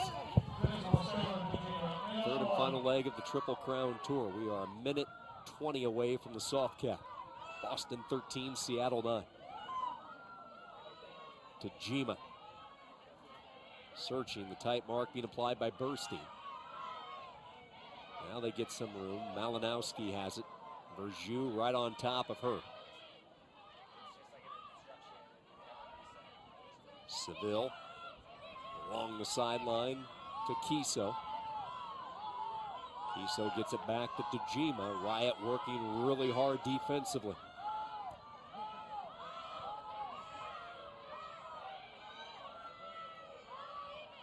Seville, soft little flare up ahead to Bitterman. They get it back. I thought originally they were going to go back to Malinowski, but a pick was called near the end zone. Really working hard. Kiso jockeying for position in the front of the end zone. A lot of contact. McKibben trying to deny her. Here's a shot toward Hoffman, and she hauls it in. Not quite all the way in. There's the finishing touches. Hoffman gets the assist. It's Bitterman with the goal. Laura Bitterman, double-digit goals here in Frisco this weekend. And Boston looking a little calm here. They know that they're closer. Brute Squad has had every answer. You know, when Riot has, you know, thrown a counter punch, Brute Squad has punched back. You know, Riot made it interesting from 9-3 to 9-6.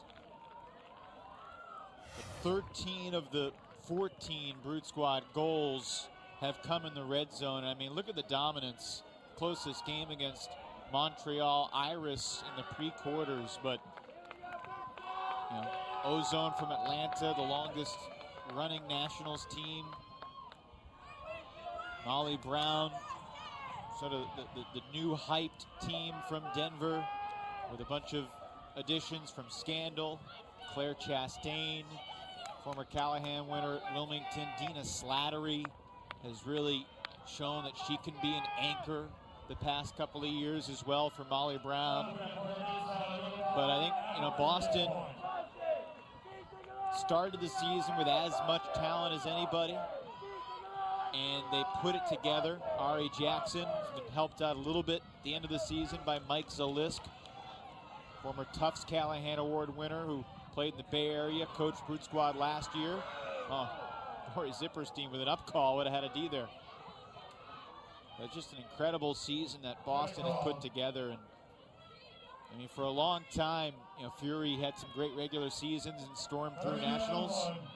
We hadn't seen that the last couple of years, though. I mean, DC Scandal had to knock off the powers from the Bay Area and the Pacific Northwest. This year, oh, goodness gracious. I mean, that's the story of the game for Boston defensively. It's been the story of the past 4 days here. Verhaelen giving up the body. Beautifully done. But they cannot take advantage as it goes off the fingertips. And a turnover by Brute Squad. But going back to that play, Courtney Verhaelen. That's how they have set the tone. That's why they have dominated the field this year. As good as it gets. Cardenas back to the center. Weatherford wanted to go back in. Still might go that direction. She does on the drag route. Titcomb coming across the field. Over the top, Scuba there, and it's a score in the end zone. Nicely done on the throw as Kawhi holds it in. That's Seattle 10, Boston 14. As mentioned, top gap is on. Seattle Riot come back to time to score at 14 for win 16. So Riot taking advantage of Boston's quick mistake. And a very crafty maneuver from the veteran Rory Titcomb.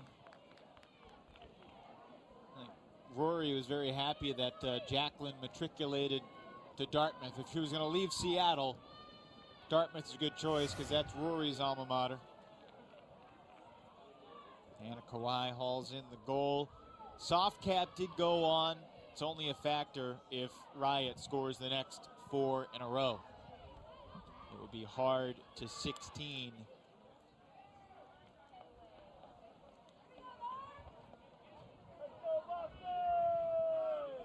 Season is on the line for the Riot defense.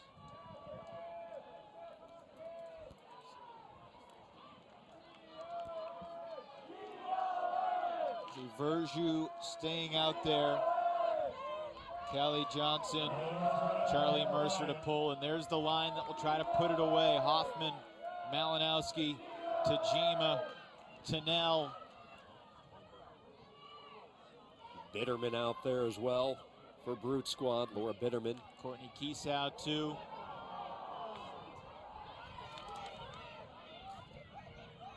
Tennell has it.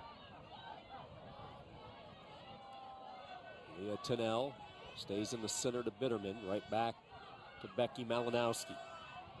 Will this be the championship drive for Brute Squad? Bitterman looks. Still searching. Now takes a shot downfield. Trying to free up Seville, and too much air as it sails long and wide beyond the reach. Kind of a surprise throw there. That came out of nowhere. All of a sudden, she turned and fired. Caught everybody flat-footed, maybe even Seville. The stall count was rising, and Seville had the step, but you're right. She wasn't expecting the throw and couldn't get there. A long 70 yards to traverse for Riot. First shoe to Kelly Johnson. Oh, a collision as Johnson made the catch. She was jarred into, but she's tough nose. Pops right back up, ready to go. No stop. Did Seville foul her?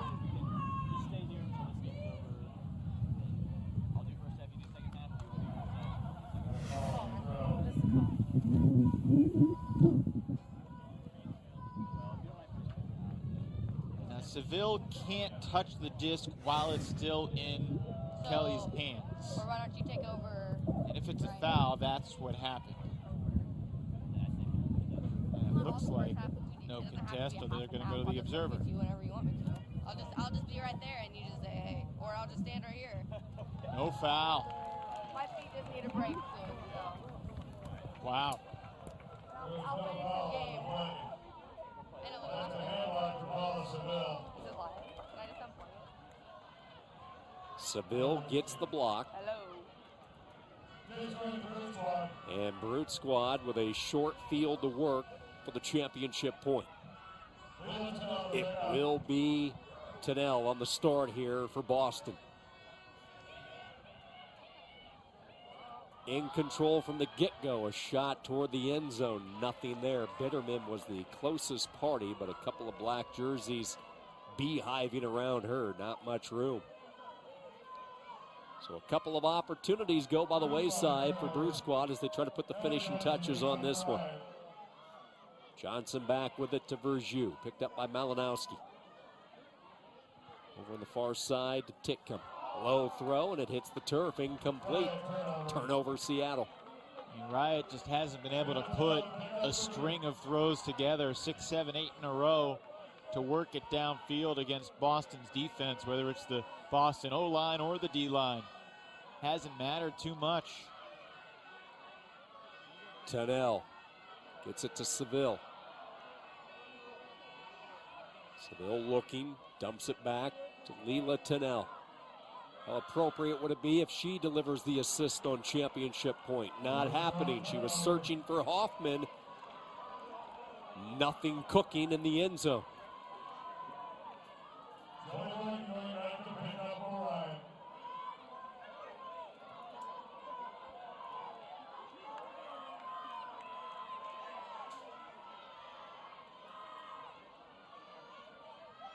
Back to action with a downfield huck, looking for Verjus. She'll go up, make the grab. Verjus missed a teammate streaking downfield. That was McKibben. Yeah, I didn't want her to rush the throw, though, so there was a lot of traffic, prevented her from getting it off quickly. Riot's across midfield. Can they progress to the red zone, into the end zone? Stays. Everyone set.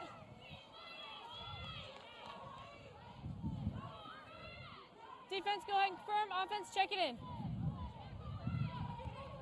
Let's go ahead and check it in. Defense ready? Offense check it in. Kevin checks it in for Seattle Riot.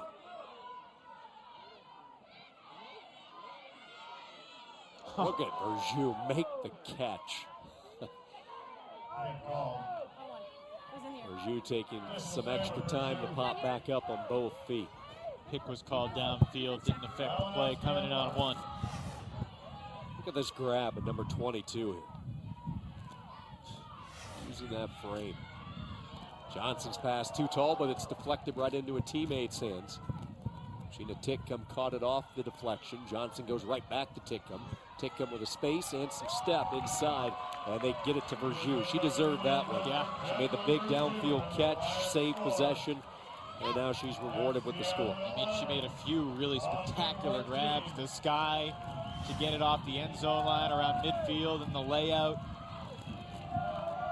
to keep possession alive on the dump. And right here, just finding a little crevice in the defense. Her teammate from the All-Star Ultimate Tour, Sheena Titcomb, got the job done. And just while we have a moment, you know, there are a lot of important people in women's ultimate, but what Sheena Titcomb and, you know, her family and her supporters orchestrated this year to put a spotlight on women's ultimate and to raise the profile. I mean, Next Gen kind of set the standard, you know, half decade ago. Kevin Minderhout and that organization with the Next Gen Tour, the Men's College Ultimate Tour, and the progression of Ultimate has been incredible in terms of media attention and great video that's widespread. Watching Verjus and Sheena Titcomb and everybody from the All-Star Ultimate Tour play against the best women's team and the teams in the country was just a really special and historic, you know, couple of weeks. And I know that, you know, they had a blast, and their memories are mostly from the rides and the meals and the jokes, much more than the games. But, well, I think the relationships that were fostered will benefit women's ultimate in terms of camaraderie throughout the division going forward. The most significant thing that they did was just sort of set the bar for women's ultimate in terms of athleticism and expectations, and in developing the sport further. And, you know, without Sheena Titcomb and her family and the 5 Ultimate support, it really has, you know, we're at a very special era and just scratching the surface of what can be created in this community.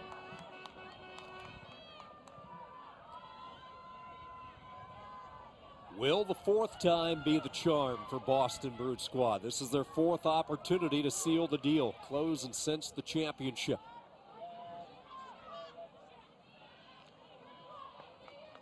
Cassie Wong, who had a big first half, makes the catch. Wong sends it up ahead to Chelsea Murphy. Kind of poetic that All-Star tour did end against Boston. And another missed opportunity as they were looking toward the end zone. Shelly Cohen unable to haul it in. The pass too tall. Defended nicely by Paige Soper. Give Riot some credit. They're battling to the end here as expected.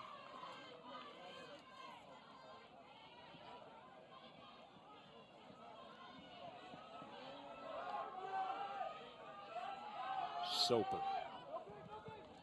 pushes up ahead to Stern. Stern gets it to the center to Gwen Ambler. Ambler's going to take a shot downfield. Had a wide open Kawhi who makes the catch. Tosses it up ahead softly. Sarah Griffith goes up and makes the grab. The fiery competitor Sarah Griffith says not so fast. And Seattle within 2. All righty, hold off on the coronation talk for just a moment. 14-12, things are getting a little interesting here. Back-to-back scores for Riot. It was an offensive point for Boston, but they threw the D-line out there with Bacher and Cohen and Wong. Now the Boston O-line, fresh, returning to the field. We'll see who Riot throws out there. Looks like Serge Griffith is going to stay.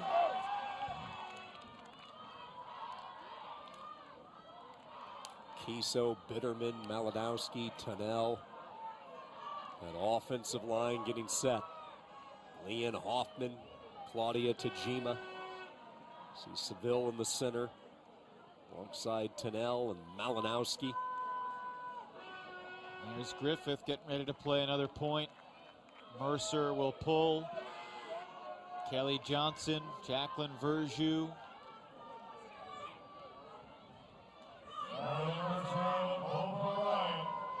Lauren Sadler back out there as well.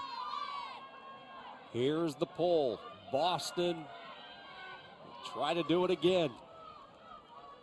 Brute Squad gets everybody lined up. Tunnell up ahead. Leon Hoffman makes the catch. Hoffman turns. Took something off it as Malinowski comes to a jump stop. Verjou denying that backhand, at least trying to. They're able to get it to Tunnell.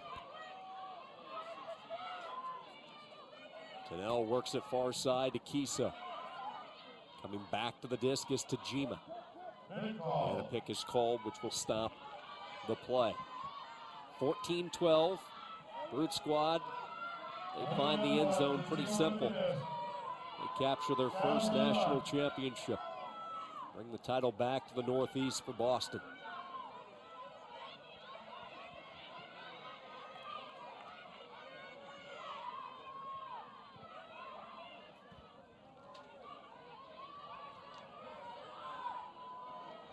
Malinowski hits a running Leon Hoffman. Hoffman then takes a shot toward the end zone, looking, it's caught for the score and the championship.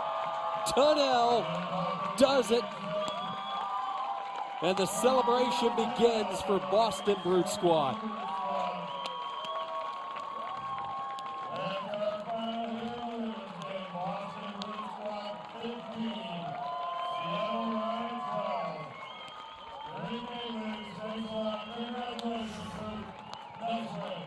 They did it. They did it.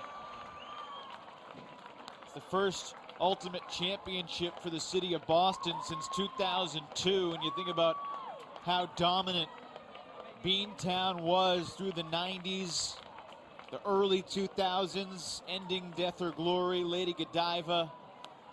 Boston Brute Squad has risen to the top of the women's division.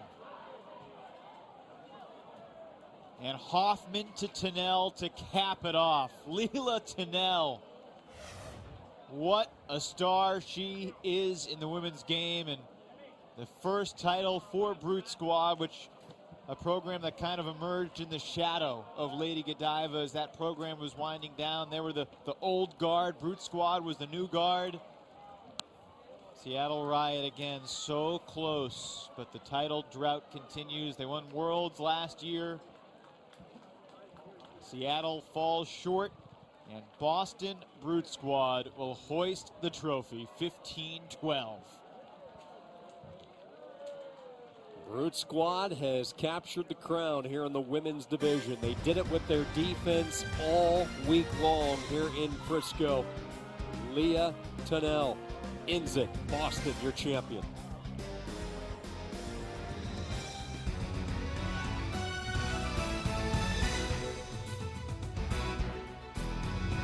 The 2015 USA Ultimate National Championships has been presented by Discraft Ultrastar, the official disc of USA Ultimate. Ask your retailer for Discraft Ultrastar. The Women's Sports Foundation, ensuring equality and leadership opportunities for girls and women through sports. And the Girls Ultimate Movement, a strategic initiative designed to increase girls' participation in the sport of ultimate.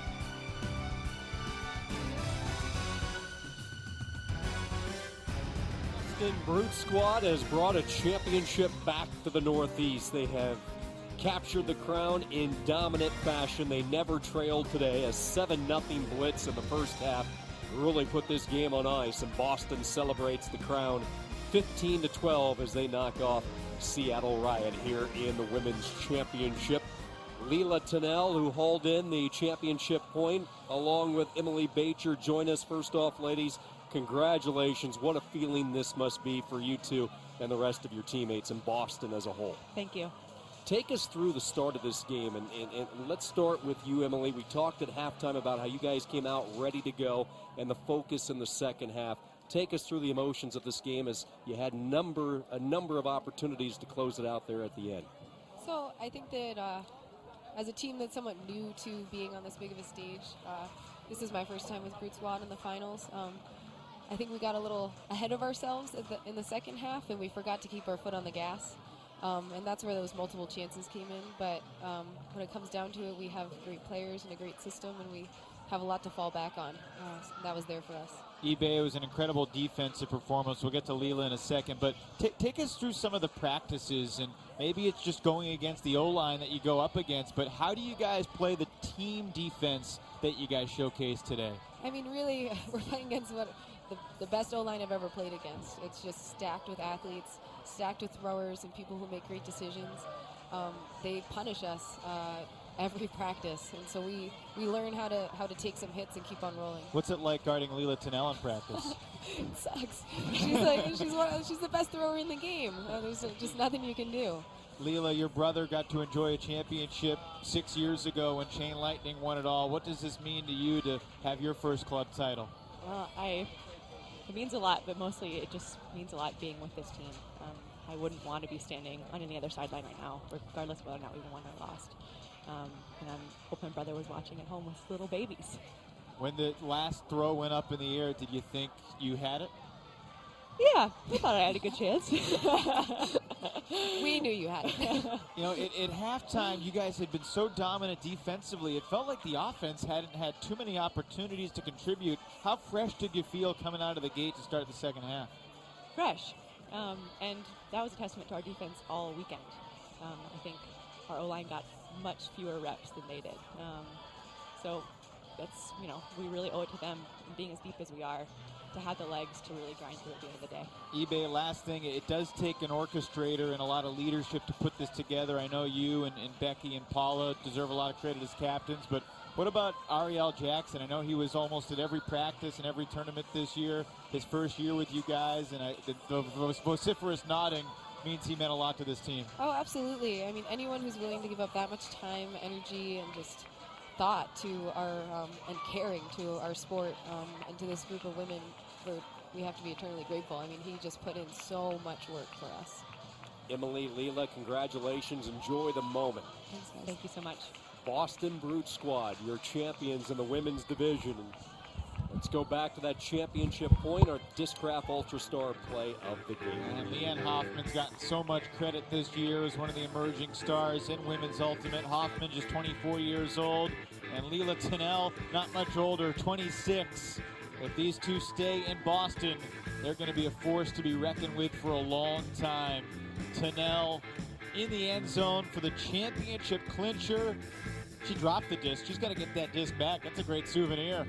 Going to be hanging on a wall somewhere, no doubt about it. So Boston has the crown in the women's division, and Brute Squad celebrates with the 2015 National Championship. That's the story from Frisco. For Evan Lepler, I'm Sean Kenny saying so long from Dr. Pink Field in Frisco, Texas. Your final score once again, Boston Brute Squad 15, Seattle Riot 12. To watch this game on replay, log on to watchespn.com or download the Watch ESPN app. Thanks everybody for watching. This has been a presentation of ESPN, the worldwide leader in sports.